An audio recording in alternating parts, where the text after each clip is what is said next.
یہ جو مسئلہ ہے، یہ مسئلہ کوئی آج کا نہیں ہے کہ آج یہ مسئلہ محمد علی مرزا نے اٹھا لیا ہے۔ آیت سجدہ ہے، اللہ اکبر۔ اس سجدے میں ماتھا زمین پہ رکھنا شرط نہیں ہے، ٹو باؤ ڈاؤن ہے۔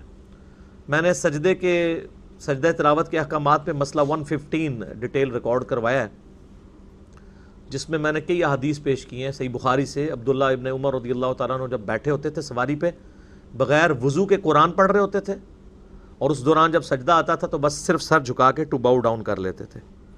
تو اس کے لیے نہ تو وضو ہونا شرط ہے آیت سجدہ کے لیے، اور نہ زمین پہ ماتھا رکھنا شرط ہے، بس صرف سر تسلیم خم رکھ کرنا ہے، یہ کافی ہے، وہ اعلیٰ ترین درجہ ہے۔ محمد علی مرزا سابقین کے مابین اختلافی مسائل کو اجاگر کر کے ایک یہ پیغام دیتا ہے کہ شاید یہ مسئلہ بیان کرنے والا زندگی میں پہلا شخص ہے۔ نہیں، یہ باتیں تو بہت سارے، یعنی پہلی صدی دوسری صدی میں ہی یہ باتیں ہو گئی تھی کہ جی سجدہ تلاوت کیا ہے۔ تو بعض علماء نے کہا چونکہ نماز نہیں ہے تو اس لیے نہ اس کے لیے طہارت شرط ہے نہ اس کے لیے قبلہ شرط ہے۔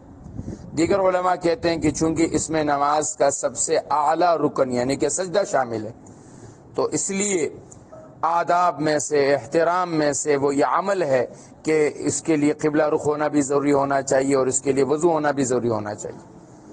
تو باقی یہ بات کہ اگر کسی نے بغیر سجدے کے، بغیر وضو کے سجدہ کیا تو کافر ہو جائے گا، وہ اس صورت میں کہ اللہ رب العزت نے نماز کے لیے وضو کا حکم دے، کہ آدمی کہتا ہے کوئی ضرورت نہیں ہے کسی وضو کی، ایسی بھی ہو جاتی ہے، تو یہ کفر ہے کیونکہ وہ اللہ کی آیت کا انکار کر رہا ہے۔ ویسے کسی نے غلطی سے سجدہ کر لیا تو یہ کوئی کفر نہیں ہے۔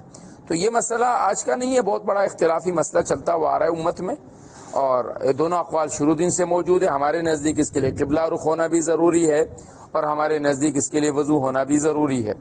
اور جہاں تک زمین پر اتر کر، تو عمر رضی اللہ عنہ سے ثابت ہے کہ آپ علیہ الصلوۃ والسلام نے ایک مرتبہ ممبر پر سجدہ تلاوت پڑھا اور آپ ممبر سے نیچے اترے اور آپ نے زمین پر سجدہ کیا، اور پھر آپ اگلی مرتبہ پھر آپ نے وہی آیت پڑھی تو آپ نے پھر اتر کے سجدہ نہیں کیا۔ تو آپ نے فرمایا کہ ہمیں اس بات کا حکم نہیں دیا گیا کہ ہم ہر بار سجدہ پڑھتے ہی ہم سجدہ کریں۔ اگر ابن عمر رضی اللہ عنہ کا جو قول نے ذکر کیا، میں نے اس کے بھی تحقیق نہیں کی ہے، لیکن اگر وہ قول لے بھی لیا جائے تو ان کا ایک ذاتی عمل ہے، انفرادی عمل ہے، اور صحابہ کے بہت سارے انفرادی اعمال ہیں کہ جس کو امت نے یا کسی مسلک نے قبول نہیں کیا ہے، انہی میں سے ایک قول یہ بھی ہے۔